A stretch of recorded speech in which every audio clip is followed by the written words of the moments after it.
I'm William David Spencer. This is our book launch for empowering English language learners. This is a labor of love. We're thinking about the future here, and we're doing this book launch with the Athanasian teaching scholars from Gordon Conwell Theological Seminary, and this is in our home. We've just had our dinner celebration and meeting, and we want to take a few moments just to talk about this book that we put together. And the reason why is because the future of America, of the United States, is a multicultural future.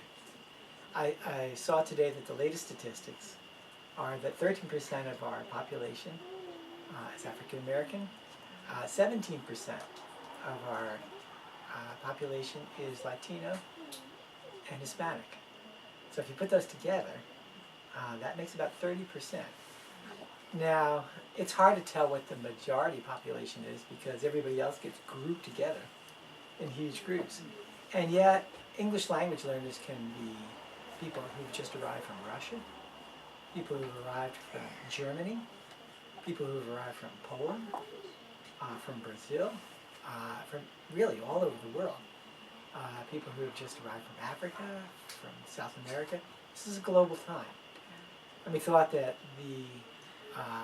the church particularly has to become a multicultural church. Now this is what is called a xenophobic time. This is a time when many people are afraid of people who arrive and are challenged by English and come from other cultures with strange names. But honestly, if you look at our population, this is America. America was always a nation of immigrants. Even the Taínos, the Indians that met Columbus, came about the year somewhere between 500 and 1,000. So everybody here is an immigrant. And we are looking forward to a future where we can embrace our multiculturalism. And our book is about how to empower those who are learning English language learners. Now, this idea actually came from this wonderful woman on my right, on your left, Jeanne DeFazio. Jeanne has a very interesting background. And Jeanne, tell us how you got this idea. Thank you. The book would not exist if it weren't for Bill and Aida because it's their genius that founded with House of Prisca and Aquila as a publishing series. This is my fourth book with that publishing series, and it's been a great honor to work with them. Julia came into the project, Julia Davis, because she has taught in 3 states in her lifetime and has a master's degree from the Harvard Graduate School of Education and a master's in special education. So I think one of the beautiful things about this book is that it includes chapters from 10 people who collectively have over 200 years of teaching experiences. So it's a great resource for strategies and for any teacher, whether you're teaching in a ministry format or in the public school system or in Christian education. Well, I'm not going to take the time to mention all of the scholars who contributed, but there are a large percentage of the Center for Urban Ministerial Education staff, Dr. Song Park, Virginia Ward, Dean Borgman, the wonderful Aida Spencer did the afterword, Jennifer Kramer, who just left to do missionary work in India, provided the intro. Olga Soler provided a wonderful chapter, and Jean Dima, Jen Dempsey, myself. I think I've hit 10 people. I hope I haven't left anyone out. But my point in telling you this is the question that, I want to close by saying, the question that Song Park placed on the back of the book, I will read it. Like the neighbor in the parable of the Good Samaritan, what if the help needed in the story is learning English? Would you give? Empowering English language learners is a book that helps you to experience what happens when the Christian value of being a neighbor is embraced in teaching English to the non-English speakers in different settings. That's Dr. Song Park. And I also want to say that I sent this to the governor of the state of California, Jerry Brown, and to the lieutenant governor, because there are now 92 languages English language learners speaking 92 languages in those public school systems. Wow. So this is a huge issue. And David Hernandez, a major up-and-coming minister in the Holy Spirit on Encounter TV, I emailed him and said, you know, David, how many people that you're bringing to the Lord are ELLs? This is a mission field. So I thank you for taking my idea and moving forward with it. Amen. Amen. Julie, do you want to just tell us a little about your chapter? Now, you worked with the grammar school. Yes, This book goes from migrant camps Yeah. through grammar school, through high school, through college, and even into graduate school. It covers the whole gamut. yes, the chapter that I worked on is called Strategies for English Language Learners, and in the public school, where the whole concept of Christian thinking is challenged in the public school. And oftentimes teachers have few strategies to inculcate their students with, so that they can say, yes, it's all right to talk about God, or it's all right for teachers to have a good grasp of the scriptures so that they can present it in a way that's non-threatening to their school administrators and acceptable to parents and children. And so my chapter deals with children who come from low income or any background. My main source for this particular chapter was in the Bronx, South Bronx, in an area called, used to call it Fort Apache.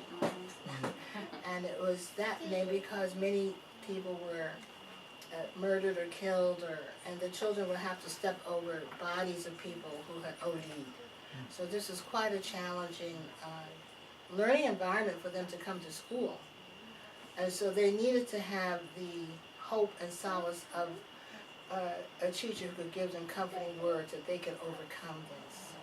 And so this is true for many English language learners because they not only have the challenge of language, but they also have the challenge of trying to survive in difficult situations.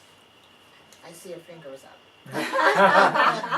That's our time. So it's our time. So hopefully you can get some strategies even in the teaching of evolution, for instance.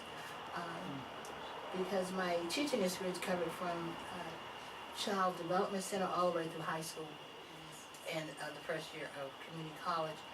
But for those students who had issues dealing with, say, evolution as a controversial topic, if a child would say in a public school, God made the earth or the world, many public school teachers would say, oh, we can't talk about God, we can't use the name Jesus. So one of the strategies I used with them was to say, that is an idea that's a theory, and you can have your own theory.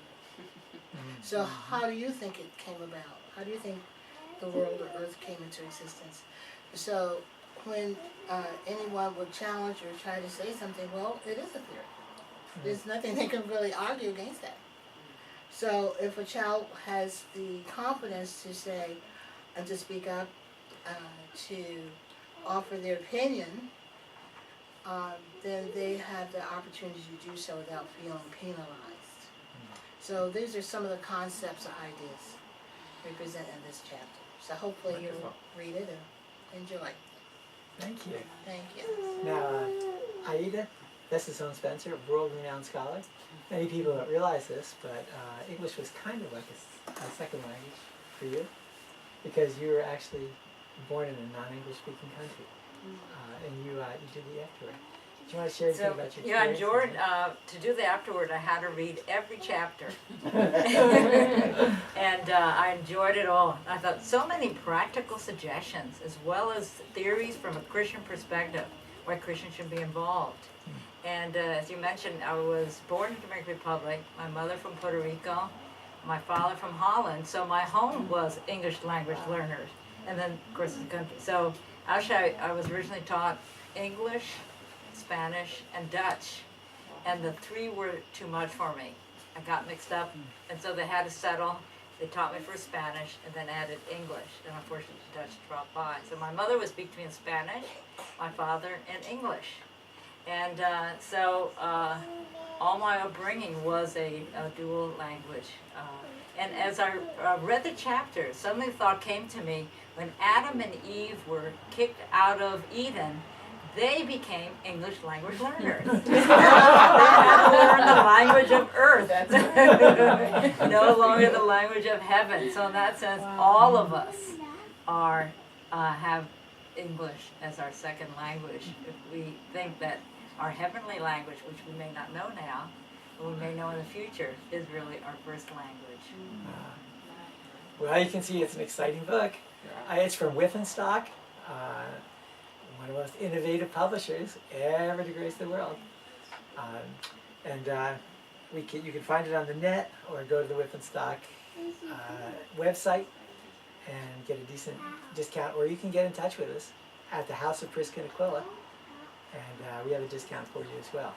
So thank you so much for watching our little blog, a visual blog, and we wish God bless you.